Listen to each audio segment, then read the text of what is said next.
Hello everyone, this is your sir Aditya Vadva and I welcome you all to our last chapter of our class 12th। तो class 12th का last chapter, ये सुन के थोड़ा सा सुकून मिल रहा होगा, बट जो भी चीज़ लास्ट होती है, लास्ट क्वेश्चन हो या कोई भी चीज़ जो लास्ट में है, ध्यान रखना वो हल्की नहीं होती, वो अच्छा चैप्टर होता है, अच्छा क्वेश्चन होता है लास्ट के।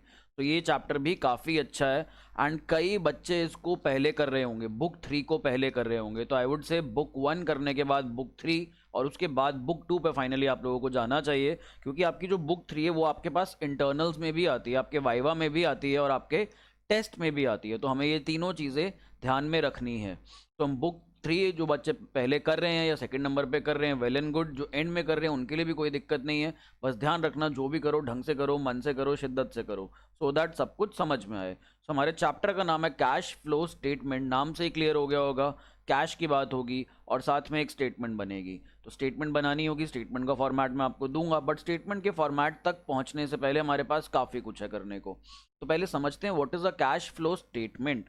कैश फ्लो स्टेटमेंट सिंपली बताती है कि कैश जो हमारे पास शुरू में था और जो साल के एंड में था, कैसे कैसे आया और गया, कैसे ओपनिंग कैश बैलेंस और क्लोजिंग कैश बैलेंस के बीच में जो गैप है वो क्यों आया, कितना कैश आया हमारे पास, कितना कैश गया हमारे पास से, ऐसी कौन सी ट्रांजैक्शंस थी जो कैश में नहीं हुई थी फिर भी इम्पैक्ट आया, कैश के कंपोनेंट्स क्या क्या होते हैं, कैश में क्या क्या काउंट किया जाता है। So all this will be included in this chapter. तो हम स्टार्ट करते हैं। सबसे पहले हम बात करते हैं, हम बिजनेस में कहते हैं भाई हमारे पास होती हैं दो तरीके की एक्टिविटीज़। कौन कौन सी एक्टिविटीज़? एक होती है हमारे पास ऑपरेटिंग एक्टिविटीज़ और एक होती है हमारे पास नॉन ऑपरेटिंग एक्टिविटीज़। सर क्या ये लिखना है? लिख लो, मैं तो कहूँगा लिख लो, नोट्स बना लो अपने। ऑपरेटिंग एक्टिविटीज़ और non operating activities. Operating activities कौन सी होती है? हमारा जो काम काज है। जैसे अगर मैं यहाँ की बात करूँ, मैं आपको पढ़ा रहा हूँ, पढ़ाना मेरा काम है, इसके बदले आप मेरे को फीस दे रहे हो, चैप्टर्स बाय कर रहे हो, कोर्स बाय कर रहे हो, वो भी मेरा ऑपरेटिंग एक्टिविटीज़ का काम है। काम करके मैंने यहाँ पर पैसा कमाया। इमेजिन करो यहाँ पर जो कंप्यूटर लगा हुआ है या यहाँ पर जो हमारे पास टैबलेट है जिस पे मैं लिख रहा हूँ, अगर ये बेचना जाऊँ, मैं मार्केट में बेचने के लिए जाऊँ, तो क्या मेरा काम है कंप्यूटर बेचना या टैबलेट बेचना? नहीं, मेरा ये काम नहीं है। तो अगर मैं ये एक्टिविटी करता हूँ, so this will not be an operating activity. अगर हमको इसको बहुत बड़ा करना है, हमें इसे पता नहीं बहुत बड़ा बनाना है, तो हमें बहुत सारे पैसे लगेंगे और ये बहुत सारे पैसे हमें मार्केट से रेज करने पड़ेंगे in the form of shares और डिबेंचर्स, या फिर हमें किसी को बोलना पड़ेगा कि भाई हमें लोन दे दो हज़ारों करोड़ों रुपए का। तो यहाँ पर जब ऐसा लोन आएगा हमारे पास, क्या ये हमारा ऑपरेटिंग एक्टिविटी का काम है कि हमें जो लोन लेना है या उसके पैसे चुकाने हैं या जो उस पर इंटरेस्ट देना है या जो डिबेंचर्स रेज करने हैं या मार्केट से शेयर्स रेज करने हैं? नहीं सर, ऑपरेशंस का काम नहीं है ये। ऑपरेशंस का सिंपल काम होता है, अपना काम करो, काम को मार्केट में बेचो, प्रोडक्ट को मार्केट में बेचो, उसके अगेंस्ट पैसा रिसीव करो। या फिर अगर आप कहीं से कच्चा माल लेते हो तो वो भी ऑपरेशंस का काम है कि भाई कच्चा माल लिया, उसको फैक्ट्री में प्रोसेस किया और आगे बेचा। सर ये काम होते हैं सारे के सारे हमारे ऑपरेटिंग। बट हमारे पास कुछ एक्टिविटीज़ होती हैं नॉन ऑपरेटिंग। तो हमने क्या करा, हमने 3 हेड्स बनाए। पहला बनाया हमने ऑपरेटिंग और दूसरा हमने यहाँ पर नॉन ऑपरेटिंग नहीं बनाया। नॉन ऑपरेटिंग को भी हमने फर्दर 2 पार्ट्स में क्लासीफाई करा। यहाँ पर हमारे पास जो सेकंड पार्ट आता है, that is second activity is investing activity. Investing. और जो थर्ड एक्टिविटी है वो हमारे पास है फाइनेंसिंग। तो ये क्लास इज इन इंट्रोडक्शन। इस क्लास के अंदर इंट्रोडक्शन होंगे और छोटे मोटे एमसीक्यूज वाले क्वेश्चन कराऊंगा, सो दैट कॉन्सेप्ट खुल जाए आपके दिमाग में, कॉन्सेप्ट घुस जाए अच्छे से। तो यहाँ पर हम लोग ये देखेंगे। तो हमारे पास मोटा मोटी 3 एक्टिविटीज़ हैं, ऑपरेटिंग एक्टिविटीज़, इन्वेस्टिंग एक्टिविटीज़ और फाइनेंसिंग एक्टिविटीज़। ऑपरेटिंग एक्टिविटीज़ के बारे में मैं आपको बता चुका हूँ। अब बात करते हैं यहाँ पर इन्वेस्टिंग एक्टिविटीज़ के बारे में। यदि हम कंपनी के बिहाफ पर, कंपनी के अंदर कोई पैसा कहीं इन्वेस्ट करते हैं, जैसे कि अगर हम लैंड खरीद लेते हैं, बिल्डिंग खरीद लेते हैं, प्लांट एंड मशीनरी खरीद लेते हैं, बेसिकली बात करूँ तो कोई भी अगर फिक्स्ड एसेट्स या फिर इसके अंदर दोनों आ जाते हैं, टैंजिबल भी इनटैंजिबल भी, अगर मैं कहीं करूं इन्वेस्टमेंट्स, तो ये सब हमारे पास कहाँ पर आता है? इन्वेस्टिंग एक्टिविटीज में परचेज और सेल ऑफ इन्वेस्टमेंट्स। इन्वेस्टमेंट्स की बात करें तो यहाँ पर लैंड में जो पैसा लगाया, मशीनरी में लगाया, बिल्डिंग में लगाया, गुडविल खरीद ली, पेटेंट्स खरीद लिए, ये सारी चीज़ें कहाँ पर आएंगी? ये सारी की सारी चीज़ें इन्वेस्टिंग में आएंगी। एक काम तो होता है हमारा काम करना, ऑपरेशंस करना, पर ऑपरेशंस को करने के लिए मशीनें भी तो चाहिए होंगी, जगह भी तो चाहिए होगी। तो ये सारी चीज़ें कहाँ आएंगी? जो डील करेगा इन चीज़ों से, जगह खरीदना, मशीनरी खरीदना, ताकि हम लोग काम कर सकें। तो काम वाली activities will be operating activities, ये सब खरीदने वाली activities will be investing activities. तो हमारे बिजनेस में हमें दो एक्टिविटीज़ के बारे में पता लग गया, आइडिया लग गया। अब यहां पर हम बात करते हैं फाइनेंसिंग एक्टिविटी की। तो फाइनेंसिंग एक्टिविटी का मतलब होता है पैसा कहां से लिया जाए। अभी इन्वेस्टिंग में तो था पैसा कहां लगाया जाए, फाइनेंसिंग में पैसा कहां से लिया जाए। क्या ओनर पैसा डालेगा या डिबेंचर से पैसा लेना है, उसके ऊपर जो इंटरेस्ट देना होगा, उसके ऊपर जो डिविडेंड देना होगा, या बैंक से लोन लेना पड़ेगा, ये सारी एक्टिविटीज आती हैं फाइनेंसिंग एक्टिविटी के अंडर। इन तीनों एक्टिविटीज को और सिंपल करने के लिए एक एग्जांपल लेता हूं। आज आपके घर में बनना है शाही पनीर, शाही पनीर बनेगा, मजा आएगा खाने में, बहुत सही है। खाना जो बनेगा that will be an operating activity, but खाना बनने से पहले शाही पनीर खरीदने भी जाना पड़ेगा। तो शाही पनीर के लिए जो इंग्रेडिएंट्स आएंगे, पनीर आएगा, मसाले आएंगे, टमाटर आएंगे, ये सब चीज़ें आएंगे, this will be investing activity. ये हमारी इन्वेस्टिंग एक्टिविटी होगी। भाई जाओ और इसको प्रोक्योर करो, सामान जो खरीदना है, कुकर चाहिए, कढ़ाई चाहिए, ये सब चीज़ें जो चाहिए, these are my fix assets, cooker, कढ़ाई, इन सब में ये सामान डलेगा। तो ये तो ठीक है, ले लेंगे, समझ में तो आ गया। इन्वेस्ट कहाँ कहाँ करना है, कुकर लेना है, कढ़ाई लेनी है, ये सारा सामान लेना है, इतना क्लियर हो गया हम लोगों को। बट अब इसके लिए पैसा कहाँ से लाएं? तो पैसे के लिए हम लोग घर में बोलेंगे कि भैया पैसा दो इन सब सामान के लिए। तो वो जो पैसा लेना पड़ेगा that will B financing activity. तो तीन एक्टिविटीज हैं, सारा का सारा कैश फ्लो हम मान करके चलते हैं इन तीन एक्टिविटीज में ही होता है, इसके बाहर से कोई कैश फ्लो नहीं आता। फिर हमारे पास सर कैश की बात हो गई, कैश में आता क्या क्या है? क्या हम यहाँ सिर्फ हार्ड कैश की बात कर रहे हैं, नोटों की, या फिर हम यहाँ पे बैंक बैलेंस की भी बात कर रहे हैं, या यहाँ पे हम लोग और चीज़ों की भी बात कर रहे हैं? तो देखते हैं अब कैश में क्या क्या आता है। सबसे पहले लेट अस अंडरस्टैंड दैट। तो हम इसको कैश नहीं कहते सिर्फ, इसका पूरा नाम होता है इसके ग्रुप का नाम है cash and cash equivalents. Cash और उनके बराबर की चीजें।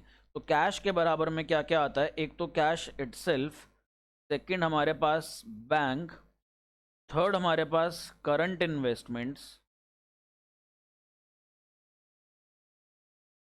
फिर हमारे पास यहाँ पर आ जाता है फोर्थ पार्ट में marketable securities, marketable securities.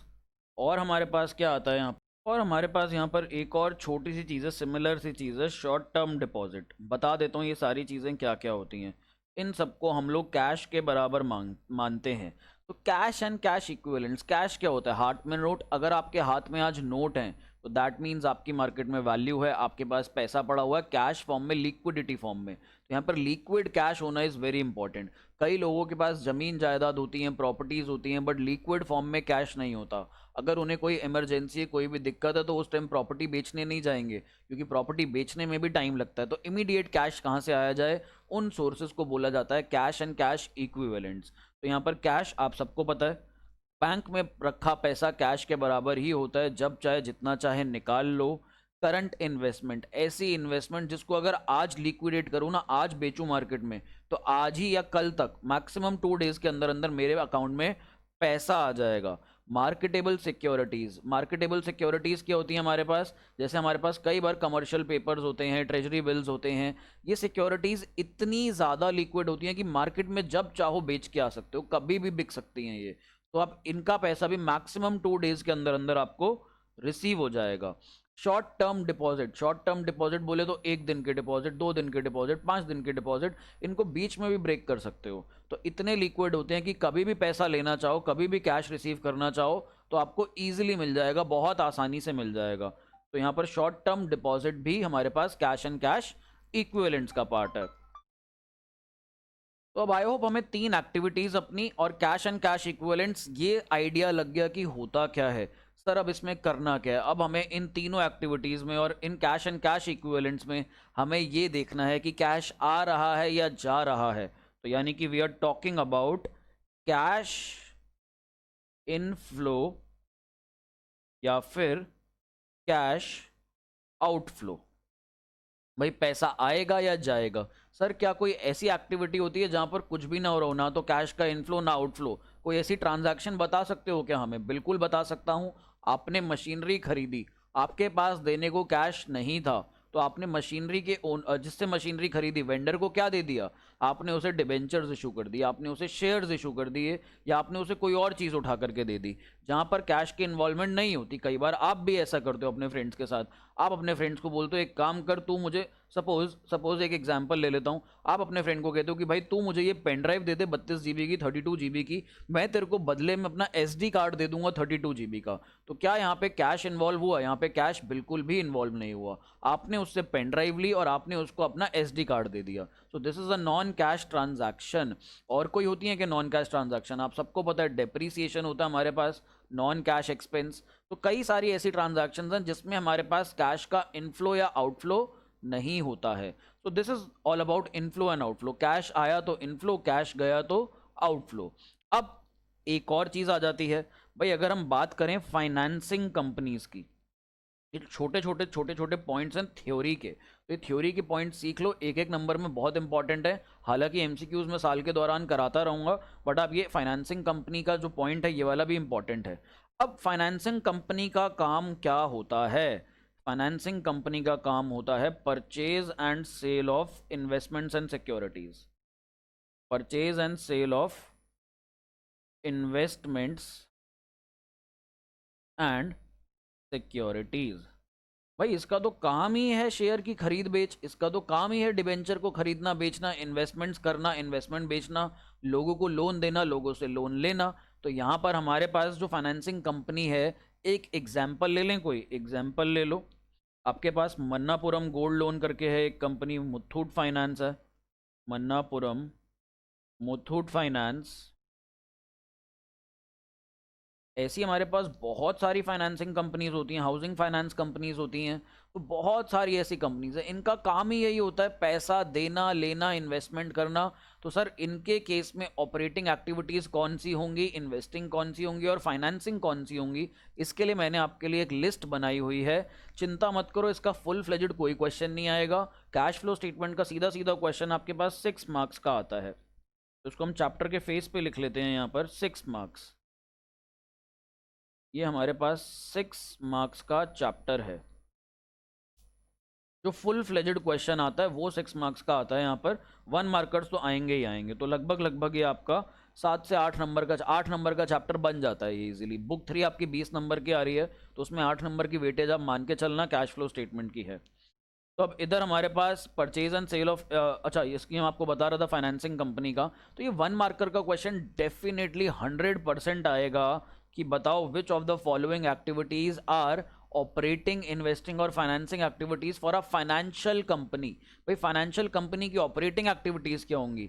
Securities market में क्या करना, खरीदना बेचना, लोन मार्केट में लोगों को देना, लोन की रीपेमेंट वापस लेना, ये सारे काम उनके ऑपरेटिंग में जाएंगे। इन्वेस्टिंग में क्या जाएगा? अगर वो यहाँ पर कहीं पैसा लगा रहे हैं फिक्स एसेट्स में, जैसे कि लैंड खरीद रहे हैं, बिल्डिंग खरीद रहे हैं, this will go into investing.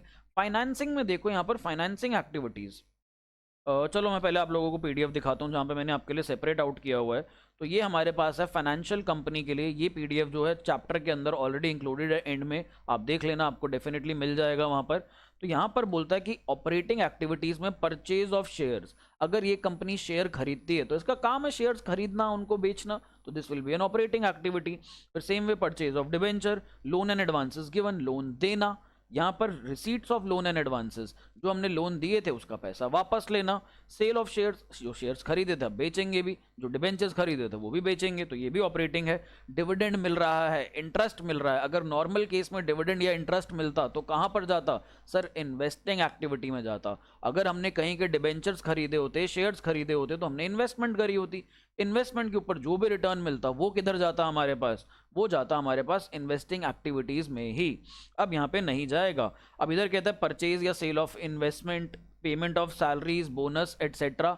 ये सैलरी बोनस तो वैसे भी ऑपरेटिंग एक्टिविटी होती है, चाहे कोई भी कंपनी ले लो, चाहे फाइनेंशियल कंपनी ले लो, चाहे नॉन फाइनेंशियल कंपनी ले लो। स्टाफ को सैलरी दे रहे हैं, तो यहाँ पर क्या ये ऑपरेटिंग एक्टिविटी नहीं है? क्या ये हमारा ऑपरेशंस का पार्ट नहीं है? डेफिनेटली है यहाँ पर हमारे पास। फिर आगे कहता है पेमेंट ऑफ टैक्स या रिफंड ऑफ टैक्स। भैया जो टैक्स आपको देना है अपने ऑपरेशंस के ऊपर, that will be classified as operating activities. अब कई बार क्वेश्चन आता है classify tax as operating, investing और फाइनेंसिंग। भाई टैक्स का कोई घर नहीं है, अगर ऑपरेटिंग एक्टिविटीज के ऊपर टैक्स दे रहे हो तो वो वाला टैक्स ऑपरेटिंग एक्टिविटीज के अंडर आएगा। अगर आप इन्वेस्टिंग एक्टिविटीज के ऊपर कैपिटल गेन वाला टैक्स दे रहे हो तो वो टैक्स हमारे पास इन्वेस्टिंग एक्टिविटी का पार्ट बनेगा। अगर आप अपने इशू ऑफ शेयर्स या डिबेंचर्स के ऊपर कोई भी टैक्स आता है अगर वहां पर फाइनेंसिंग एक्टिविटी से रिलेटेड टैक्स, तो वो फाइनेंसिंग एक्टिविटीज का पार्ट बनेगा। टैक्स हमारे पास तीनों एक्टिविटीज में अलग अलग होता है, तो हमें तीनों के टैक्स को अलग अलग जगह लेना है, both payment and refund. Refund of tax क्या होता है, कई बार आप लोग ज्यादा टैक्स दे देते हो तो सरकार आपको टैक्स का एक्सेस अमाउंट जो आपने फालतू दिया हुआ है वो रिफंड कर देती है, that is refund of tax.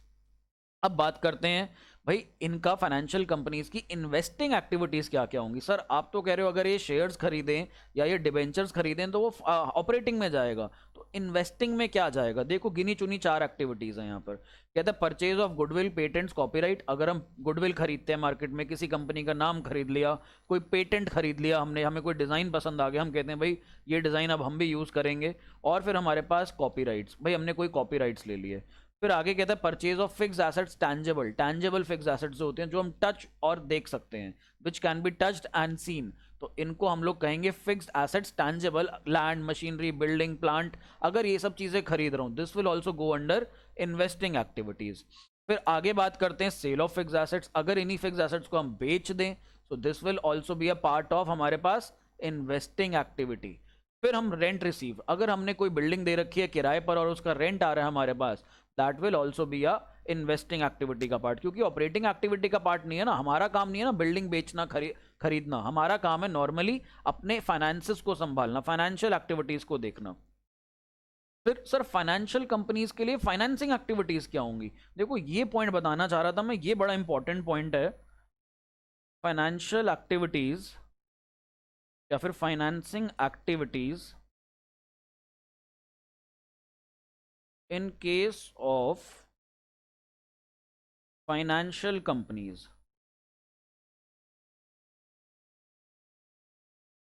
यहां पर क्या आएगा ना हमारे पास, यहां पर एक चीज का ध्यान रखना, ऐसी कोई भी ट्रांजैक्शन, ऑल ट्रांजैक्शंस impacting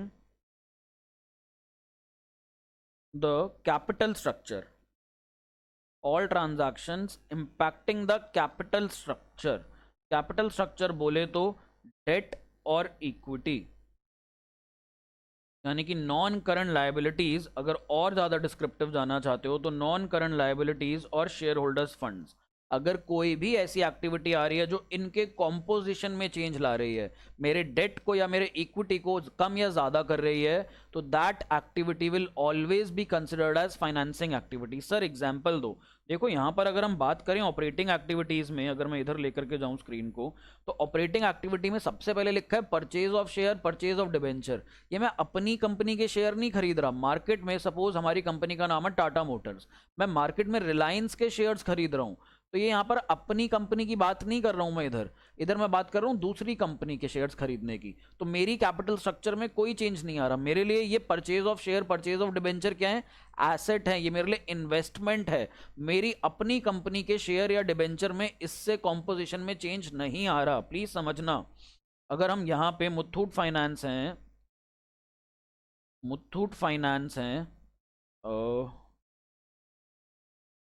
हमारे यहाँ पर अपने कैपिटल एम्प्लॉयड है, और हमारी कैपिटल एम्प्लॉयड जो है that is equal to NCL plus shareholders funds जो होते हैं हमारे पास प्लस एसएफ।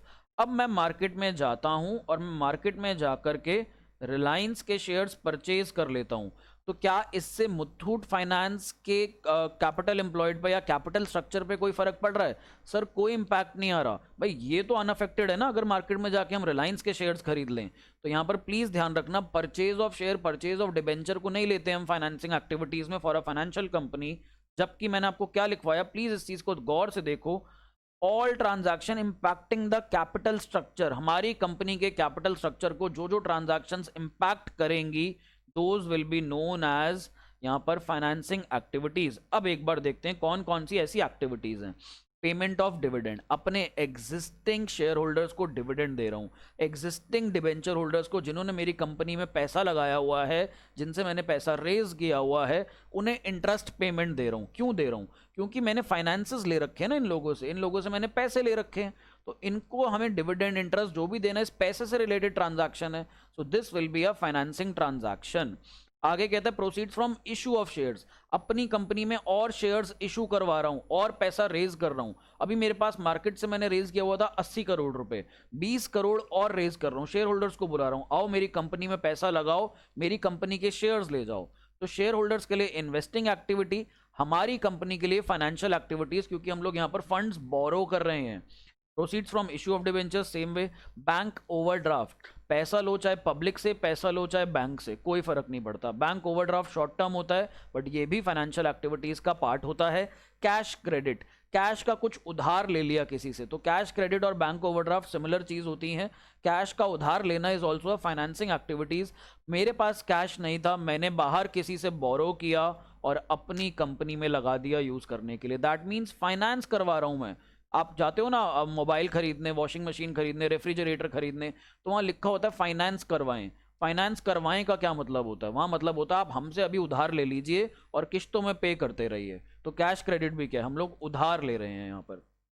फिर आगे redemption of debenture, redemption of preference share. अगर मेरे कुछ डिबेंचर्स हैं और मैं उनको रिडीम कर रहा हूँ, रिडीम यानी कि पब्लिक को कह रहा हूँ पैसा वापस ले लो अपना, तो ये भी मेरे कैपिटल स्ट्रक्चर को इम्पैक्ट कर रहा है। कैपिटल स्ट्रक्चर बोले तो नॉन करंट लाइबिलिटीज और यहाँ पर मेरे पास शेयर होल्डर्स फंड्स। और हमारे पास रिडेम्पशन ऑफ प्रेफरेंस शेयर, तो प्रेफरेंस शेयर को भी जब हम लौटाएंगे और उसके पैसे देंगे पब्लिक को, तो यहाँ पर भी हमारे पास क्या आ जाएगा, फाइनेंशियल एक्टिविटीज का पार्ट आ जाएगा। अब एक बच्चा बोलेगा सर आपने डिबेंचर्स की बात कर ली, प्रेफरेंस शेयर्स की बात कर ली, इक्विटी शेयर्स की तो बात करी नहीं, उसका तो लिखा ही नहीं आपने redemption of equity shares. Equity shares बेटा कभी भी लाइफ में रिडीम नहीं होते हैं, equity shares are non redeemable. यहाँ पर अगर कोई मालिक है, इक्विटी शेयर रिडीमेबल नहीं होते, उनका बायबैक होता है, उसके बारे में हम बात करेंगे, that comes under extra ordinary activities. तो एक्स्ट्रा ऑर्डिनरी एक्टिविटीज जब आएगा तब मैं उसमें आपको डेफिनेटली बताऊंगा। तो अभी के लिए इस पीडीएफ का ध्यान रखना। तो अभी हम क्वेश्चंस देखेंगे। अब मैंने आपको काफ़ी लिटरेचर बता दिया, अब हमारी बारी है क्वेश्चंस देखने की। क्वेश्चंस आसान है, कुछ मुश्किल नहीं है क्वेश्चंस में। तो आओ हम लोग अपने क्वेश्चंस देखते हैं, 1 मार्कर्स वाले हैं, फिर हम इस वीडियो को खत्म कर देंगे। तो यहाँ पर हमारा पहला क्वेश्चन ये रहा, देखो कहता है identify the transactions as belonging to operating activities, investing activities या फिर financing activities and cash equivalents. इन चारों में से बताओ कौन कौन सी क्या क्या एक्टिविटी है। तो आओ जी हम लोग सीधा सीधा शुरू हो जाते हैं। यहाँ पर cash cell of goods, goods बेचे कैश में, काम होता है भाई बिजनेस का, सामान खरीदना बेचना, तो ये कहाँ जाएगा, ये जाएगा हमारे पास ऑपरेटिंग एक्टिविटीज में। तो this will be a part of operating. B part पे पढ़ते हैं cash received again revenue from services rendered. भाई हमने सर्विसेज दी मार्केट में जाके, हमारा काम है गुड्स बेचना, उसके लिए सर्विसेज देना, so this will also be a part of operating activities. तो मैं यहाँ पर भी ऑपरेटिंग लिख दूंगा। और आगे अगर हम लोग बढ़ें, कैश परचेजेस ऑफ गुड्स, माल खरीदना, हम माल खरीद रहे हैं, this is also an operating activities. फिर आगे बढ़ते हैं cash paid again services taken. अब हमने कोई सर्विसेज ली, हम बिजनेस हैं, हमारे को भी तो सर्विसेज की जरूरत पड़ेगी, तो ये भी हमारे पास कहाँ आएगा, ऑपरेटिंग एक्टिविटीज में। एसी खराब हो गया या कारपेंटर से कुछ काम कराना है, प्लम्बर से कराना है, सर्विसेज तो हम लोगों को लेनी पड़ रही है ना, तो this will also come under operating activities. फिर आगे बढ़ते हैं पेटेंट्स परचेज्ड। अगर मैं कोई बॉटल का डिजाइन, सपोज कोका कोला की बॉटल मेरे को बहुत पसंद आ गई और मैं कोई लोकल कोला कंपनी हूं किसी एक शहर में, तो वहां पर लोकल कोला कंपनी कहती है अगर हमें कोका कोला जैसा डिजाइन मिल जाए तो यहाँ पर हमारी सेल बढ़ जाएगी। तो हम अप्रोच किए कोका कोला के पास, हमने कहा भाई अपनी बॉटल की शेप का पेटेंट दे दोगे हमें, क्या हम भी ऐसी बॉटल मैन्युफैक्चर करके इसमें कोक बेचने लगे क्या? तो कोका कोला कहती है ठीक है। तो ये हमारी इन्वेस्टमेंट है, ये हमारा काम नहीं है, ये हमारी इन्वेस्टमेंट है, हमने किसी से राइट्स ले लिए। So these will be my assets, और एसेट्स ये वाले मेरे जाएंगे इन्वेस्टमेंट्स में। तो this is an investing activity. आगे बढ़ते हैं मार्केटेबल सिक्योरिटी। मैंने आपको बताया था ऐसी सिक्योरिटीज, मार्केटेबल का मतलब है मार्केट में आज बेचोगे तो मैक्सिमम 2-3 दिन में पैसा मिल जाएगा। तो ये हमारा बराबर होता है कैश एंड कैश इक्विवेलेंट्स के। फिर आगे बढ़ते हैं जी पार्ट, बैंक ओवरड्राफ्ट। बैंक से कोई भी उधार लोगे फाइनेंसिंग एक्टिविटीज का पार्ट बनेगा। So this will come under financing activities. फिर आगे कहता है, नेक्स्ट कहता है proceeds from issue of debentures, पैसा आया डिबेंचर्स इशू करके, भाई ये जो पैसा आ रहा है हम रेज कर रहे हैं ना मार्केट से पैसा, so this will be a part of financing activities. Purchase of shares, shares खरीद लिया आपने, आपने क्या कर ली, इन्वेस्टमेंट कर ली, तो this is an investing activity.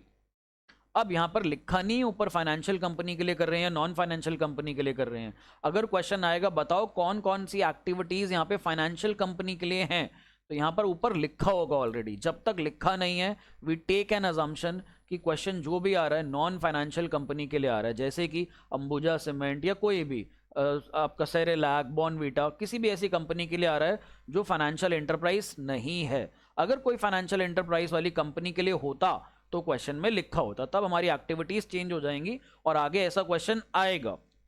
अगला ही है ये, देखो ये रहा, कह रहा है फाइनेंशियल कंपनी के लिए बताओ कौन कौन सी ऑपरेटिंग एक्टिविटीज हैं, तो हम ये देखेंगे, पहले ऊपर वाला निपटाते हैं। जे पार्ट में कहता है repayment of long term loan, हम लोगों ने लोन ले रखा था, अब हम उसकी रीपेमेंट कर रहे हैं, वापस कर रहे हैं। सोर्स ऑफ फाइनेंस होता है लोन, हमने पैसा उधार लिया था वापस कर रहे हैं, तो it will be a part of financing activities. और आगे बढ़ते हैं, कमीशन रिसीव, मेरे को कमीशन रिसीव हो रही है, भाई कमीशन लेना देना हमारे नॉर्मल बिजनेस के डे टू डे ऑपरेशंस में होता है। कई बार सेल्स एजेंट को कमीशंस देनी पड़ती है, कई बार हम किसी कंपनी की सेल्स करवाते हैं तो हमें कमीशन मिलती है। This will be a part of operating activities. Redemption of debentures, debentures को रिडीम किया जा रहा है, लोगों का पैसा वापस किया जा रहा है, तो जब हमने पैसा रेज किया था तो फाइनेंसिंग में डाला था, अब पैसा वापस करेंगे तो ये भी हमारे पास फाइनेंसिंग का पार्ट बनेगा। नेक्स्ट देखते हैं, इंटरेस्ट ऑन डिबेंचर्स, डिबेंचर्स पे इंटरेस्ट देना है, भाई फाइनेंसिंग एक्टिविटीज। अगर देना है तो फाइनेंसिंग, अगर मिल रहा है तो इन्वेस्टिंग, यहाँ पे दोनों चीजें लिख करके आना। If interest on debentures is received it will be a part of investing activity. If interest on debentures is paid, it will be a part of financing activity. Next, interest on investments, जब हम investments करते हैं तो हमें इस पे interest मिलता है, जब इंटरेस्ट मिलेगा तो ये किसका पार्ट होगा, इन्वेस्टमेंट करी थी, इन्वेस्टिंग एक्टिविटी बनी। इन्वेस्टमेंट के ऊपर जो कमाई होगी, ऑपरेटिंग कमाई तो नहीं है, ये फाइनेंसिंग में भी नहीं जाएगा, ये कहाँ जाएगा, इन्वेस्टिंग में जाएगा। कई बार क्या होता है ना, कई बार हमें समझ नहीं आ रहा होता इसे कहाँ डालें, तो हमारे पास एक एलिमिनेशन मेथड होता है, भाई जैसे ऑपरेटिंग में नहीं जाएगा ये इंटरेस्ट ऑन इन्वेस्टमेंट, इतना मेरे को बहुत क्लियर पता है। इन्वेस्टिंग का पता नहीं जाएगा, नहीं जाएगा, कुछ नहीं कर रहा। फाइनेंसिंग में भी नहीं जाएगा इंटरेस्ट ऑन इन्वेस्टमेंट, ये भी क्लियर है। कैश एंड कैश इक्विवेलेंट्स में भी नहीं जाएगा, तो बचा कुछ ऑप्शन होता है हमारे पास इन्वेस्टिंग एक्टिविटीज, तो बचे कुचे में डाल दो। जैसे आप लोग कौन बनेगा करोड़पति देखते होगे, तो वहां पर कई बार आता है कि सर ए और सी तो नहीं है इसका आंसर, मैं इतना श्योर हूं बी या डी में से है आंसर, तो वो क्या कर रहे हैं, एलिमिनेशन कर रहे हैं। तो आप भी एलिमिनेशन करो, अगर श्योर नहीं हो, ये नहीं पता सही आंसर क्या है, ये आइडेंटिफाई कर लो कौन कौन से आंसर नहीं हो सकते हैं इसके, तो जो आंसर नहीं है उनको तो हटा ही दो, बाकी बचे कुचे दो ऑप्शन तुक्का भी मारोगे तो भी 50% चांसेस हैं कि आंसर ठीक हो जाएगा। Then we have income tax paid, जो कमाई करी उसके ऊपर टैक्स दे रहे हैं यदि हम लोग, तो किसका पार्ट बनेगा, वो बनेगा ऑपरेटिंग एक्टिविटीज का पार्ट। तो यहाँ पे ऑपरेटिंग पी पार्ट में income tax paid on gain of sale of asset, कोई एसेट हमने सेल किया था उसके ऊपर हमें गेन हो गया, फायदा मिल गया, तो वो कहां पर जाएगा हमारे पास, वो हमारे पास जाएगा इन्वेस्टिंग एक्टिविटीज में। ये टैक्स अब इन्वेस्टिंग एक्टिविटीज के ऊपर दिया जा रहा है, तो इन्वेस्टिंग एक्टिविटीज का पार्ट बनता है ये हमारे पास। अब cash receive from debtors, debtor से पैसा जो मिलता है बिजनेस में, ये तो नॉर्मल कोर्स में मिलता है, नॉर्मली बिजनेस के अंदर ये पैसा मिलता है, तो ये किसका पार्ट बनेगा, ऑपरेशंस का, ये तो मेरे ऑपरेशन से लेना देना है, सेल करूंगा उधारी होगी तो हमें पैसा मिलेगा, तो यहां पर हमारे पास आ जाएगा ऑपरेटिंग। फिर कैश पेड टू क्रेडिटर्स, जैसे डेटर से पैसा लेते हैं तो ये ऑपरेशंस का पार्ट है, सेम वे अगर हम क्रेडिटर्स को पैसा देंगे तो ये भी किसका पार्ट बनेगा, ये भी हमारे पास ऑपरेटिंग एक्टिविटीज का पार्ट बन जाएगा। तो हमारा ये क्वेश्चन खत्म। आई होप आपको समझ में आया ये वाला क्वेश्चन, नहीं आया या किसी भी पार्ट में डाउट है तो आप मेरे को यहाँ पर कॉल या मैसेज करके समझ सकते हैं, पूछ सकते हैं, कोई दिक्कत नहीं है। अब नेक्स्ट क्वेश्चन की तरफ बढ़ते हैं, कहता है classify the following as operating activities for a financial company and a non financial company. तो पहले हम लोग फाइनेंशियल कंपनी के एंगल से देखेंगे, फिर हम लोग नॉन फाइनेंशियल कंपनी के हिसाब से देखते हैं। तो फाइनेंशियल कंपनी के एंगल से देखूं तो कहता है purchase of shares on a stock exchange, share खरीदे हम लोगों ने स्टॉक एक्सचेंज के ऊपर, तो शेयर्स खरीद रहे हैं, खरीद रहे हैं तो ये क्या होगी, इन्वेस्टिंग एक्टिविटी होगी, ऑपरेटिंग एक्टिविटी नहीं होगी। तो ये हमारी इन्वेस्टिंग एक्टिविटी है, शेयर्स खरीदना। अच्छा, purchase of shares on a stock exchange, नहीं भाई, नहीं नहीं नहीं नहीं नहीं नहीं, अभी हम बात कर रहे हैं फाइनेंशियल कंपनी की, हम लोग यहाँ पर बात कर रहे हैं फाइनेंशियल कंपनी की। प्लीज़ पहले हम लोग फाइनेंशियल कंपनी के बारे में देखेंगे। तो फाइनेंशियल कंपनी का तो काम ही होता है शेयर्स खरीदना या बेचना। तो ये हमारे पास, मैं यहाँ ग्रीन से लिखता हूँ, ये हमारे पास बनेगी ऑपरेटिंग, ये हमारी बनेगी ऑपरेटिंग एक्टिविटी।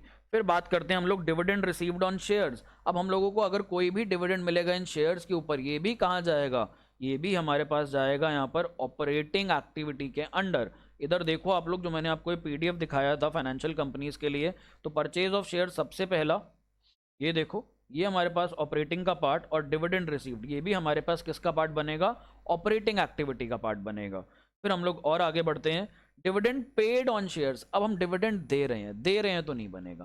क्यों नहीं बनेगा, हमने पैसा रेज करा हुआ है अपनी कंपनी के लिए, अपनी कंपनी के लिए फाइनेंस कराया हुआ है, तो वो फाइनेंसिंग एक्टिविटी थी। जब उन शेयर होल्डर्स को हम लोग डिविडेंड देंगे तो वो भी फाइनेंसिंग एक्टिविटी बनेगी। तो dividend paid is always an financing activity. अगर आपसे कभी कोई पूछे कि ऐसी कोई एक्टिविटी बताओ जो फाइनेंशियल और नॉन फाइनेंशियल दोनों कंपनीज के लिए हमेशा फाइनेंसिंग एक्टिविटी रहेगी, तो वहां पर आप लिख सकते हो dividend paid is always a financing activities for both financial as well as non financial enterprise.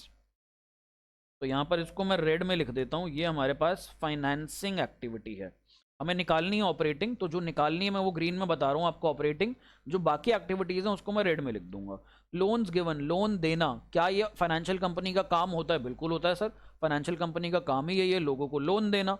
तो लोन देना will be our operating activity, ये हमारे पास है यहाँ पर ऑपरेटिंग एक्टिविटी।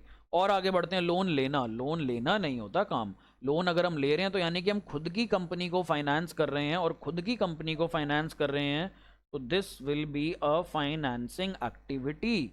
प्लीज़ इस चीज़ का ध्यान रखिएगा, मैं लोन ले रहा हूं और मैं फाइनेंशियल कंपनी हूं, यानी कि मैं अपनी कंपनी में पैसा लगवा रहा हूं, लोगों से पैसा ले रहा हूं, बैंक से लोन ले रहा हूं, तो ये मैं अपनी कंपनी को फाइनेंस कर रहा हूं, अपनी कंपनी में लोगों से इन्वेस्टमेंट करवा रहा हूं, ये मेरा काम नहीं है, यानी कि मैं सोर्सेज ऑफ फंड्स रेज कर रहा हूं।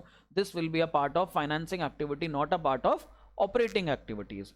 फिर आगे बात करते हैं इंटरेस्ट पेड ऑन बोरोइंग्स, जो मैंने पैसा ले रखा था लोगों से, उस पे मैं इंटरेस्ट पेमेंट्स कर रहा हूं, तो इंटरेस्ट पेमेंट कर रहा हूं, तो भाई ये भी फाइनेंसिंग का पार्ट बनेगा, फाइनेंसिंग।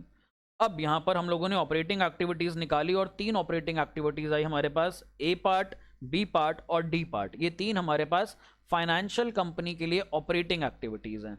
अब कहता है ऑपरेटिंग एक्टिविटीज बताओ यहां पर नॉन फाइनेंशियल कंपनी के लिए, तो नॉन फाइनेंशियल कंपनी के लिए तो मेरे को कोई भी नहीं दिख रही operating activity. Non financial company का काम होता है गुड्स लेना, देना, बेचना, लोगों से मार्केट में डेटर्स से पैसे लेना, क्रेडिटर्स को पैसे देना, सर्विसेज लेना देना, कच्चा माल खरीदना, प्रोसेसिंग करना, सैलरी देना एम्प्लॉयज़ को, ये सब मेरे को कोई भी एक्टिविटी नहीं दिख रही। तो यहाँ पर हमारे पास नॉन फाइनेंशियल कंपनी की ऑपरेटिंग एक्टिविटी नहीं है इस क्वेश्चन के अंदर। बस इतना ही था इसके अंदर। अब हम लोग अपना नेक्स्ट क्वेश्चन करते हैं, आगे भी एक आधे क्वेश्चन है जो हमें देखने हैं। तो let's see, state which of the following would result in inflow, inflow यानी कि चलो ग्रीन में कर लेते हैं, पैसा आ रहा है, आउटफ्लो रेड में कर लेते हैं, थोड़ा सा पिंक में जा रहा है पैसा, और यहाँ पे नो फ्लो, नो फ्लो यानी कि येलो में कर लेते हैं, कुछ भी नहीं हो रहा, ना पैसा आ रहा है ना जा रहा है। तो हमें बस ये बताना है, sale of fix assets book value at a profit of, हमें क्या मतलब प्रॉफिट हो लॉस हो, सेल हो रही है तो पैसा आएगा, दैट मीन्स कैश इनफ्लो। और आगे बढ़ते हैं, sale of goods against cash, भाई पैसा आएगा तो cash inflow. Purchase of machinery for cash, machinery खरीद रहे हैं कैश के अगेंस्ट, तो ये क्या आएगा, कैश आउटफ्लो, ये पैसा हमारा जा रहा है। Purchase of land and building for 10 lakh, ये परचेज कर रहे हैं लैंड एंड बिल्डिंग 10 लाख की, लेकिन आगे कह रहे हैं consideration paid by issue of debentures, पैसा नहीं था देने को तो हमने डिबेंचर्स इशू कर दिए, दैट मीन्स नो फ्लो, कोई ना कैश आया ना कैश गया। Issue fully paid bonus shares, जब बोनस शेयर दिए जाते हैं तो उसके लिए कैश नहीं लिया जाता। मैं आपको बताता हूँ, अगर आपके पास 100 शेयर पड़े हैं, आपने खरीदे हुए हैं किसी कंपनी के, सपोज रिलायंस के, तो होगा क्या, रिलायंस कंपनी जब बोनस शेयर इशू करती है ना, तो रिलायंस कंपनी कहती है मैं 10:1 की रेशो में बोनस शेयर इशू कर रही हूँ, यानी कि जिसके पास 10 शेयर हैं उसको एक फ्री का शेयर मिल जाएगा। तो आपके पास 100 शेयर थे, आपको कितने शेयर मिल जाएंगे, आपको 10 शेयर्स फ्री के मिल जाएंगे। ना तो यहाँ पे पैसा लेना है ना देना है, कुछ भी नहीं हो रहा, आपको फ्री शेयर्स मिल रहे हैं। तो इन फ्री शेयर्स के लिए नो फ्लो, कोई भी फ्लो नहीं होगा यहां पर। अब cash withdrawn from bank, very very very important, ये एमसीक्यू में या 1 मार्कर में आ सकता है और ये बड़ा इंपॉर्टेंट है। आप जब बैंक से कैश विड्रॉ करोगे आपको लगेगा सर कैश आ रहा है, कैश इनफ्लो, लेकिन बेटा बैंक भी तो कैश का ही पार्ट होता है। कैश एंड कैश इक्विवेलेंट्स में मैंने आपको 4 कंपोनेंट्स लिखवाए थे, cash, bank, marketable securities, current investments और शॉर्ट टर्म डिपॉजिट, भी 5 हो गए हमारे पास। तो बैंक भी तो उसी का पार्ट है। अगर हमारे पास बैंक में भी पैसा आ रहा है तो भी हम इनफ्लो कहते हैं। तो यहाँ पर कैश आया इनफ्लो, बैंक से आउटफ्लो हुआ सेम अमाउंट को, this is what, this is no flow. तो यहाँ पर हम लोग नो फ्लो लिखेंगे, प्लीज ध्यान रखना। कैश में पैसा बढ़ गया, बैंक में कम हो गया, ultimately cash and cash equivalents तो वही रहा ना। देखो कैश एंड कैश इक्विवेलेंट्स को अगर मैं यहाँ पे इक्वल टू लिखूं, सपोज कैश में पड़े थे हमारे पास 1 लाख और बैंक में पड़े थे हमारे पास 50,000। अब मैं अगर बैंक से 20,000 निकलवा लेता हूँ, ये कैश है ये बैंक है, सपोज मैं बैंक से यहाँ पे 20,000 निकलवा लेता हूँ, तो कैश में हो जाएगा 1,20,000 और बैंक में हो जाएगा 30,000। क्या मेरा कैश एंड कैश इक्विवेलेंट्स यहाँ के टोटल चेंज हो गया क्या? टोटल चेंज नहीं हुआ, टोटल वही का वही रहा, 1,50,000। तो यहाँ पर भी no flow. Payment of interim dividend, जो भी हो इंटरिम डिविडेंड देखेंगे आगे जब आएगा, अभी तो उसकी पेमेंट कर रहे हैं, पेमेंट कर रहे हैं तो कैश बाहर जा रहा है, तो यहाँ पर हम लिखेंगे कैश आउटफ्लो। आई होप आपको ये वाला क्वेश्चन समझ में आया, अच्छा क्वेश्चन था, सही क्वेश्चन था। अब हम लोग नेक्स्ट क्वेश्चन देखते हैं। नेक्स्ट क्वेश्चन में कहता है for each of the following transactions calculate the resulting cash flow and state the nature of cash flow whether it is operating, investing और फाइनेंसिंग एक्टिविटी। कह रहे बताओ कितना कैश जा रहा है और कौन सी एक्टिविटी है ये।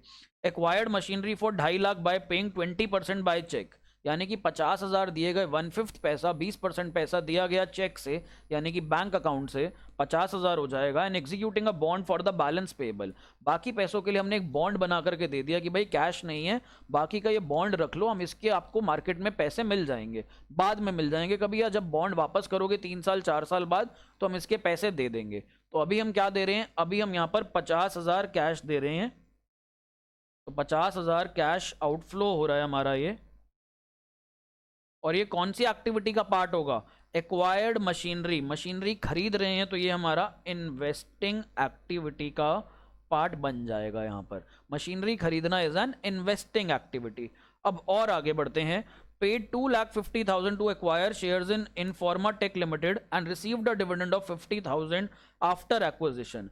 तो हमने यहाँ पर पैसे दिए, जो ये पैसे दिए गए ये पार्ट बनेगा यहाँ पर इन्वेस्टिंग एक्टिविटी का, इन्वेस्टिंग एक्टिविटी का, और उसके ऊपर जो डिविडेंड मिला ये वाला, ये भी हमारे पास पार्ट बनेगा इन्वेस्टिंग एक्टिविटी का। हमने यहाँ पर शेयर्स खरीदे, शेयर्स खरीदे तो हमने इन्वेस्टमेंट करी, इन्वेस्टमेंट करी थी 2.5 लाख रुपए की, तो यानी कि 2.5 लाख का तो हो गया आउटफ्लो, जिसमें हमें 50,000 डिविडेंड मिल गया, तो ये 50,000 का हमारे पास हो गया क्या, इनफ्लो, ये हमें डिविडेंड मिल गया यहाँ पर। अब और आगे बढ़ते हैं सी पार्ट पर, ये हमारा लास्ट क्वेश्चन है, then we'll end the video, फिर हम लोग नेक्स्ट वीडियो में मिलेंगे। देखते हैं अभी, sold machinery of original cost of 2 lakh, 2 lakh रुपए की एक मशीनरी थी जिसके ऊपर एक्यूमुलेटेड डिप्रिसिएशन था 1,60,000, यानी कि वो मशीनरी बच गई हमारी 40,000 की। हमारा काम नहीं है मशीनरी खरीदना बेचना, so this will not be a part of operating activity. For 60,000, 60,000 में हमने ये मशीनरी बेच दी, 60,000 में यदि हमने ये मशीनरी बेची तो ये हमारा इन्वेस्टिंग एक्टिविटी का पार्ट बनेगा, this will be a part of investing activity. और इसमें कैश इनफ्लो कितना आ रहा है हमारे पास, यहाँ पर हमारे पास जो कैश इनफ्लो है दैट इज 60,000, 60,000 रुपए का कैश इनफ्लो हो गया यहाँ पर।